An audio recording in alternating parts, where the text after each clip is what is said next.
আসসালামু আলাইকুম রহমতুল্লাহি ওবরকাতুহু।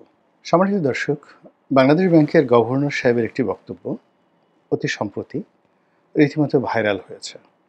বাংলাদেশ ব্যাংকের গভর্নর জানিয়েছেন যে শীর্ষ কয়েকজন আওয়ামী লীগ নেতা, বিশেষ করে শেখ পরিবার এবং কয়েকটি তাদের যে সহযোগী ব্যবসায়িক গ্রুপ রয়েছে, তাদের সহায় সম্পত্তি জব্দ করা হয়েছে, যার পরিমাণ 2.25 লক্ষ টাকা।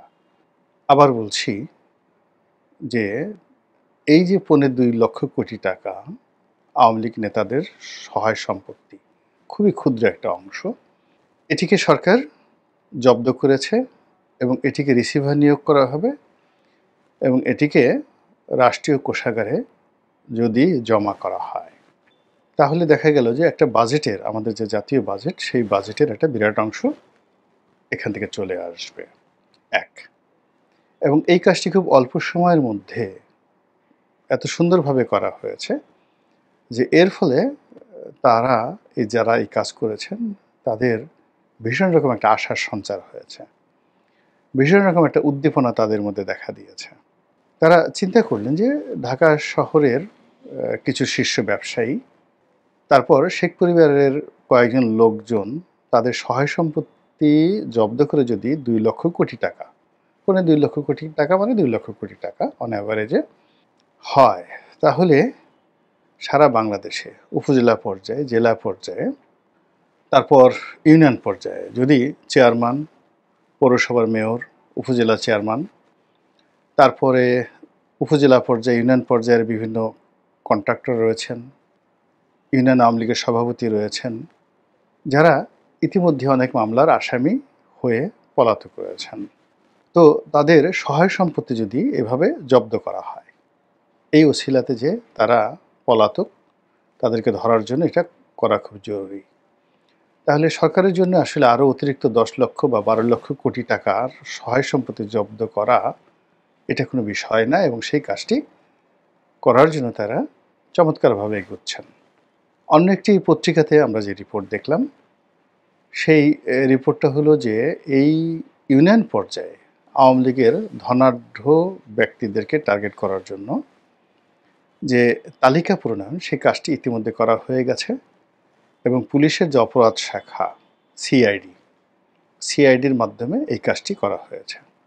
আপনারা জানেন যে আওয়ামী লীগ জমানাতে যে দুর্নীতি হয়েছে, অনিয়ম হয়েছে, তার একটা বিরাট অংশ প্রান্তিক পর্যায়ে চলে গেছে।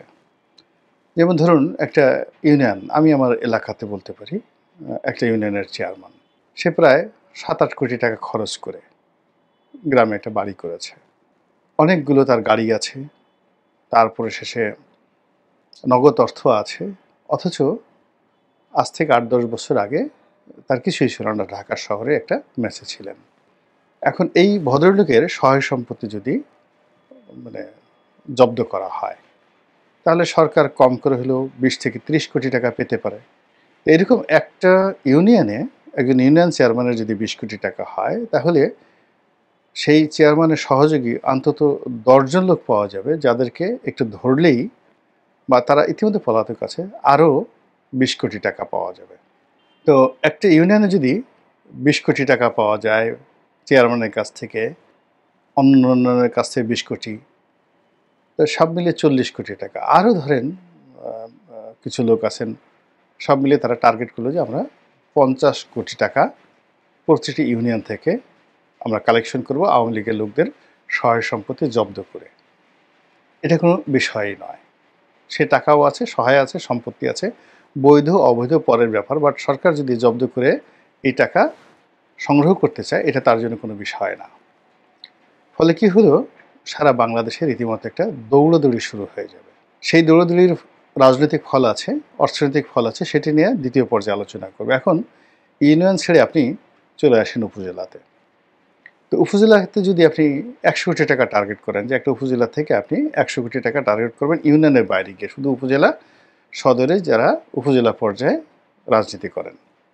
তারপর যদি আপনি চলে যান জেলা পর্যায়ে, যে না, আমি এখানে জেলা থেকে, জেলার যারা আওয়ামী লীগের নেতৃবৃন্দ রয়েছেন তাদের সহায় সম্পত্তি জব্দ করে আমি 200 কোটি টাকা আয় করব। তাহলে ধরুন একটা উপজেলাতে যদি 10টা করে ইউনিয়ন থাকে তাহলে 500 কোটি টাকা, 50 কোটি টাকা করে হলে। আর যদি উপজেলা ধরেন তাহলে 200 কোটি। একটা জেলাতে যদি তাহলে 500 কোটি আর হলো 200 কোটি, 700 কোটি। না, উপজেলাতে 100 কোটি ধরেছি, তাহলে 600 কোটি। আর যদি জেলাতে ধরেন তাহলে প্রথমত একটা জেলাতে যদি গড়ে 4টা করে উপজেলা থাকে তাহলে 424 কোটি টাকা। তো 24 কোটি টাকার সঙ্গে আপনি জেলাতে ধরেন 200 কোটি টাকা, 26 কোটি টাকা। এটাকে কমাইয়ে আর একটু কমিয়ে আনেন, 2500 কোটি টাকা আনেন। কিংবা ধরেন 2500 কোটি টাকা বা 2000 কোটি টাকা আরও হিসাবের জন্য। তাহলে 64টি জেলা থেকে আপনি কত টাকা পান এইভাবে সংগ্রহ করে, মানে একেবারে জেনারেলাইজ। আর এর মধ্যে আপনি হয়তো রাঘব বোয়াল পেয়ে যাবেন যাদের এক একজনের 100 কোটি 150 কোটি টাকা সম্পদ রয়েছে। এটা একেবারে জেনারেল পর্যায়ে ধরলাম আর কি।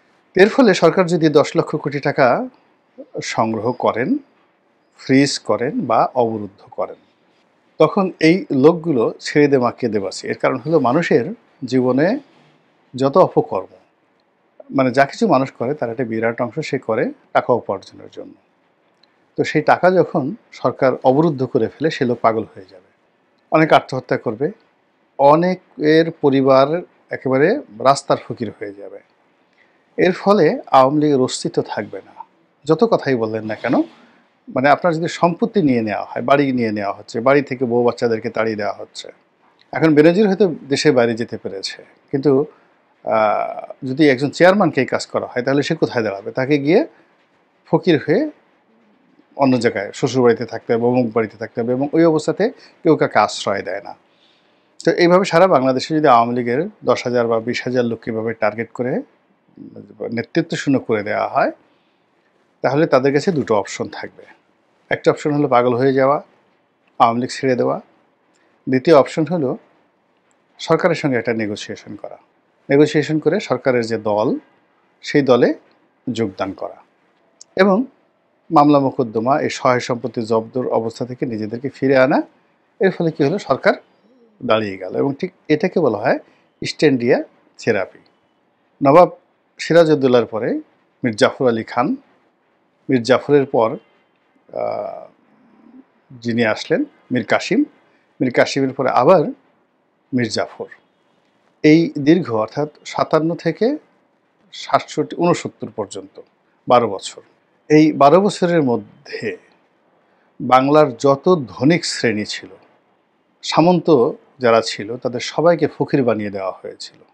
ছোট ছোট রাজা, সেই মহারাজা কৃষ্ণচন্দ্রকে ফাঁসিতে লটকানো হলো, নন্দকুমারকে ফাঁসিতে লটকানো হলো, গোপাল ভাঁড় কোথায় যে হারিয়ে গেল তার কোনো ঠাঁই ঠিকানা নেই।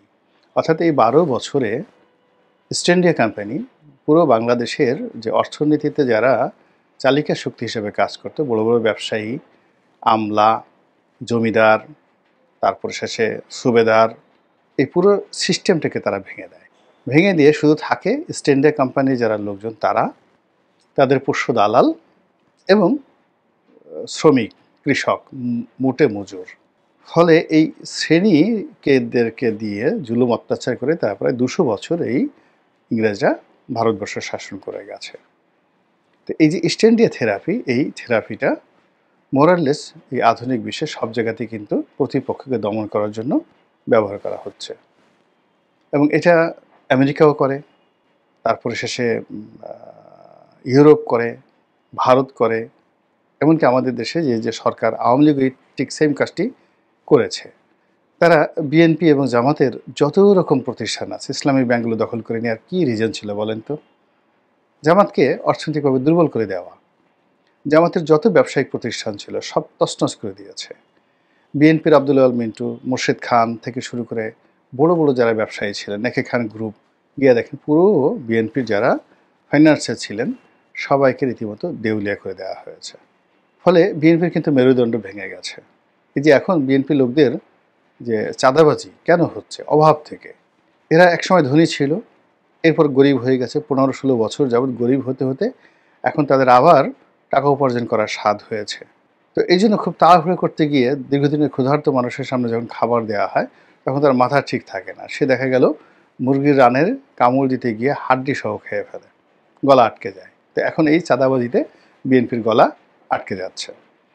তো আওয়ামী লীগ বিএনপির বিরুদ্ধে, জামাতের বিরুদ্ধে যে কাজ করেছে, এমনকি জাতীয় পার্টির বিরুদ্ধে যে কাজ করে, জাতীয় পার্টির অনেক বড় বড় ব্যবসায়ী ছিল, সবাইকে তছনছ করে দেওয়া হয়েছে। তছনছ করে দেওয়া হয়েছে। একসময় র্যাঙ্কস গ্রুপ খুব বড় প্রতিষ্ঠান ছিল আব্দুর রব সাহেবের, এদেরকে শেষ করে দেওয়া হয়েছে। একসময় সালমান এফ রহমান জাতীয় পার্টির লোক ছিলেন, সেখান থেকে তাকে নিয়ে আসা হয়েছে। এইরকম তো ঠিক সেম কাজটা এখন, যেহেতু ইকোনমিটা আওয়ামী লীগের হাতে টিল নাও এখন পর্যন্ত, সেই ইকোনমির যে ভিত্তিটা, বেসিসটা, সেটাকে ধ্বংস করার জন্য যদি সরকার এই যে সম্পত্তি জব্দের মতো কর্মকাণ্ড শুরু করে, তাহলে সারা বাংলাদেশে আওয়ামী লীগের মধ্যে একটা কান্নার রোল পড়ে যাবে। তারা যদি এই কাজটি সফলভাবে করতে পারে এবং প্রথমে ভয় দেখিয়ে জব্দ করে তারপরে তাদেরকে যদি আবার রাজনীতিতে পুনর্বাসিত করতে পারে, অর্থনীতির তুলনামূলকভাবে কম ক্ষতি হবে, কিন্তু তাদের রাজনীতিটা দাঁড়িয়ে যাবে। আর থার্ড হলো, আওয়ামী লীগের রাজনীতি এতটা দুর্বল হয়ে যাবে, তখন বিএনপি দুর্বল না আওয়ামী লীগ দুর্বল, এটি নিয়ে আবার নতুন করে আলোচনা শুরু হয়ে যাবে। আর নতুন একটা বিরাজনীতিকরণ এবং কিংস পার্টির মধ্যে যে একটা সমন্বয়, সেই সমন্বয়ের মাধ্যমে বাংলাদেশে একটা নতুন পরিবেশ পরিস্থিতি তৈরি হবে, হয়তো ভালো, হয়তো মন্দ। মহান আল্লাহই ভালো জানেন। আমাদের সবাইকে হেদায়েত দান করুন এবং হেফাজত করুন। আসসালামু আলাইকুম ওয়া রাহমাতুল্লাহি ওয়া বারাকাতুহু।